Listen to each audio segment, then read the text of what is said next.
How to change background color of your Instagram story. Hello everyone, welcome back to our channel. In today's video, I'm going to show you how you can change background color of your Instagram story. First, you need to head over to your Instagram and then you need to choose the picture that you want to add as your story.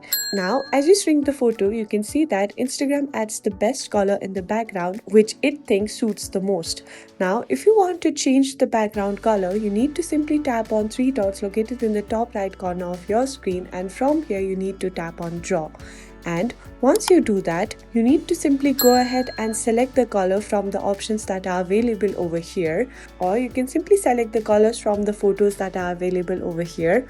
Once you have selected the color, you need to simply tap on the brush icon at the top, and then you need to long press on your screen. And as you can see that the background color is now changed, but the photo has disappeared. We need to re-add the photo. In order to do that, you need to simply head over to the smiley icon that is next to the text icon over here. You need to simply tap on that, and from here you need to tap on photo. Once you do that, you need to scroll down and find the photo that you have added before, and that's it. You now know how to change background color of your Instagram story.